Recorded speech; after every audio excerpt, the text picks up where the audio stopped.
Hello, we're going to do a video real quick on quadratic functions and just some basics with quadratic functions for you. This is more meant as a refresher review video than it is kind of giving you everything for the first time. So if you aren't familiar with some of the details that I might blow right by, I have some other videos that you can go back and check for more depth.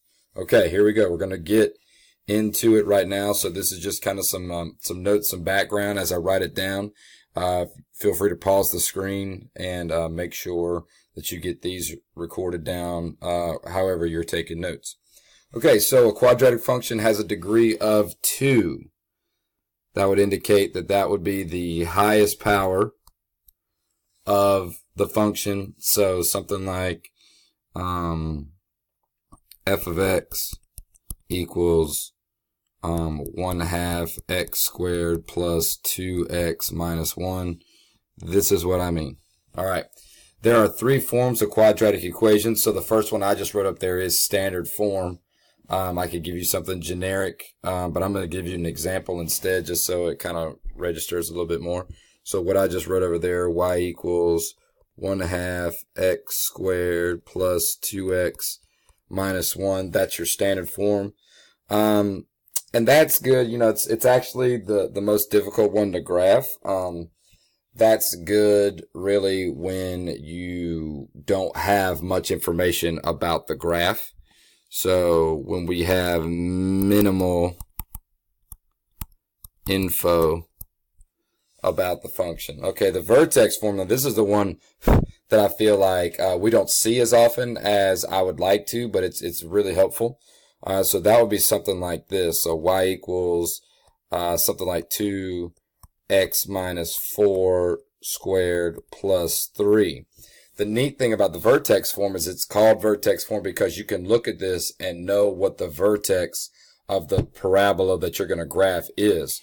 You would look here and here to find what that vertex is. So it's going to be whatever the opposite inside of here, and then this back here, take it as it is. These would be the x and the y values for your vertex for your parabola. So it's good when you know the vertex of your quadratic. And just to be real clear, in this case it would be 4, 3. Notice how I did the opposite of what was in there. Now the factored form, this is basically helpful when you know where it crosses the x-axis. So the factor form might look something like x plus 2, x minus 4, something like that, where this is good when you know both x-intercepts. Another word for intercepts is solutions. Another word for solutions is roots. So these two things here are roots. These are where the graph crosses the x-axis. So in this case, these guys would be at -2, 0. Notice I did the opposite again. And 4, 0. When I say intercept, that's the x-axis. And so the y value on the x-axis is 0. That's how I knew automatically that was 0. Again, if this is going by a little bit quick, we do have previous videos that can fill in some more of the detail, as this is supposed to be a refresher video. All right, example of a quadratic equation in all 3 forms. That's kind of what I gave you right there above. So you can use those things. Possibilities for the graph of a quadratic function is called a parabola. Parabola. Spelled parabola, but don't say that. People will laugh at you. You know, that's one of those graphs that looks something like this or like that, where these are kind of the action places. That's where the vertex is, and those are called either a maximum or a minimum of the graph. So that, notice how both arms are pointed in the same direction. All right. So a few examples of kind of what it would look like in your graphs.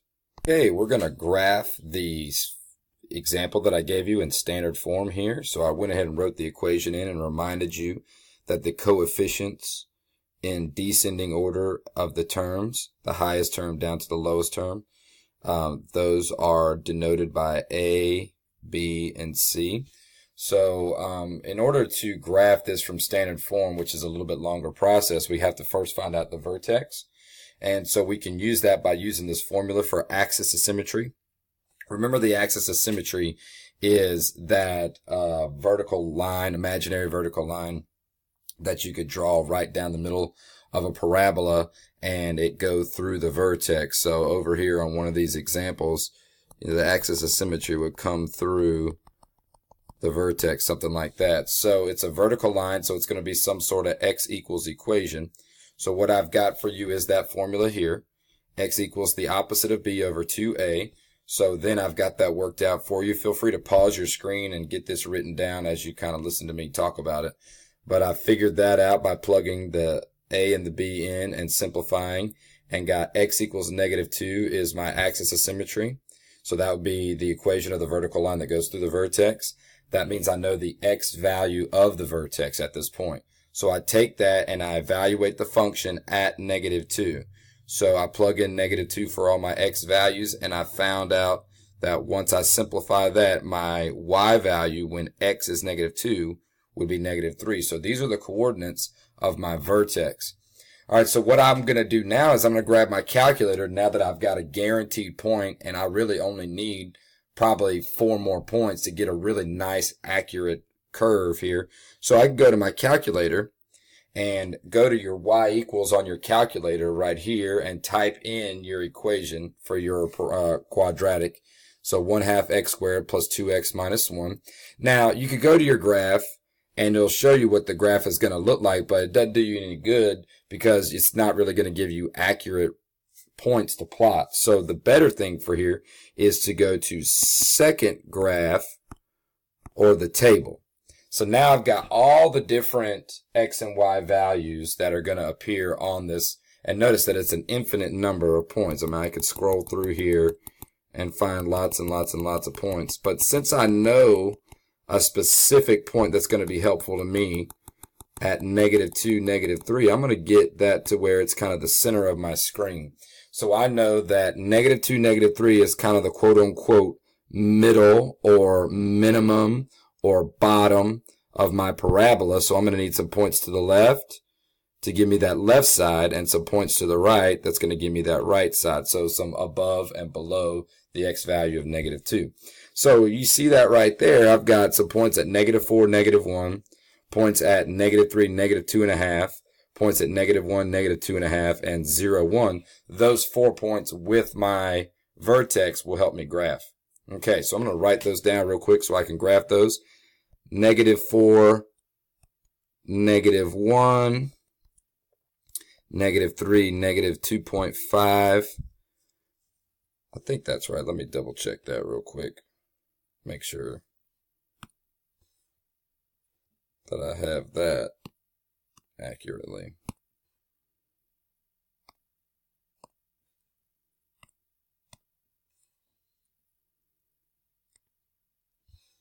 And filled in the rest of those points for that table. So this is 1, 2, 3, 4, 5 points that I could plot to have an accurate parabola. So I'll do that really quickly. -2, -3, left 2, down 3, 1, 2, 3.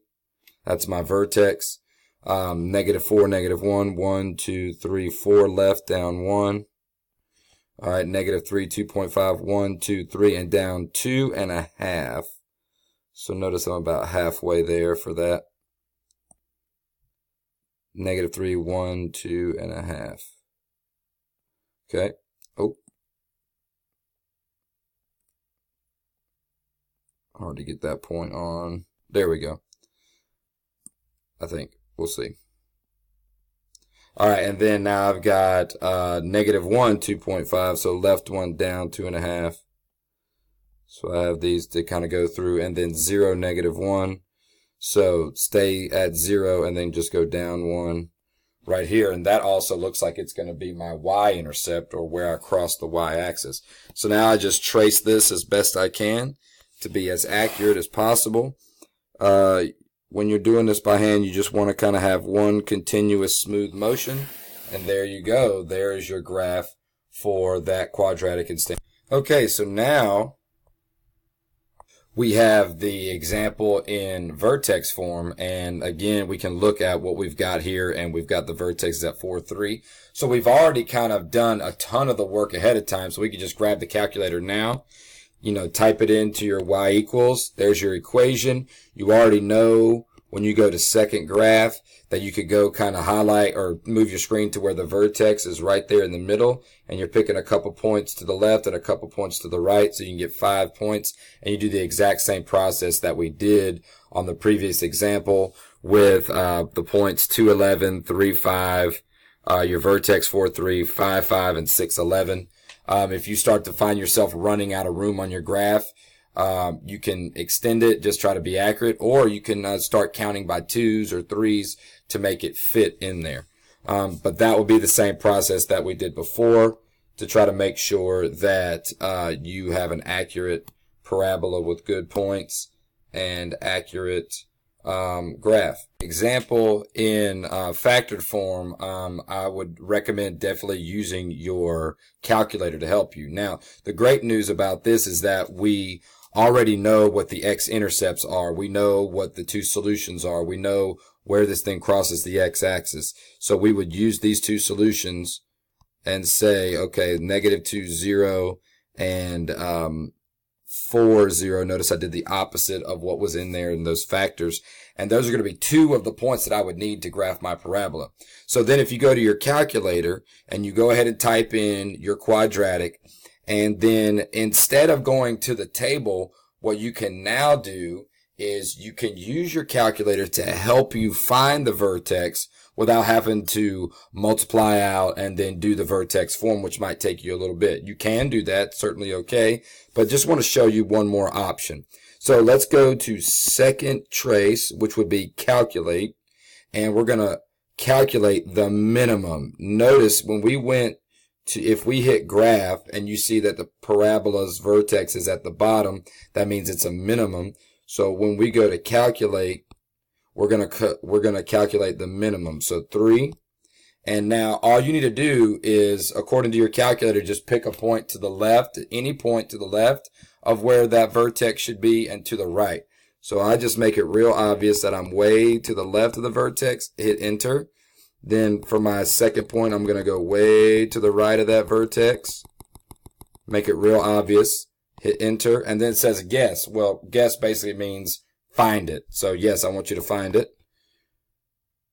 And there you go. So notice they give you a decimal here. So that's essentially 1, and then your y value is -9. So now go to our table, second graph, and you can find, so -2, 0, and 4, 0, those were my x-intercepts. And then right here, smack in the middle of those guys, 1, -9 is my vertex. So now this is kind of the area that I would concentrate on, and I would graph these points to get an accurate parabola. Closing, I want to remind you that the degree of a polynomial represents the number of possible solutions that you could solve from that polynomial, that you could find from that polynomial. Also, another way to think about that would be the number of times it crosses the x-axis. You could find real solutions by setting equal to 0 and solving. So doing your algebraic method of getting everything onto one side and then isolating your variable. And if you want to solve by graphing, then you're looking for those x-intercepts, so where the graph crosses the x-axis. So any of those methods or types of equations that we gave you, once you get your parabola onto the graph, you're looking for where it crosses the x-axis.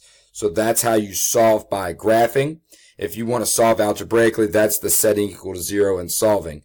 And if the highest power is 2, it should have 2 solutions, or at least 2 possible solutions, and then you go from there. See, I've got our previous example graphed. The 2 solutions, like we said, are the x-intercepts, and that's where this graph crosses the x-axis. So whatever parabola you graph, where it crosses the x-axis are the solutions.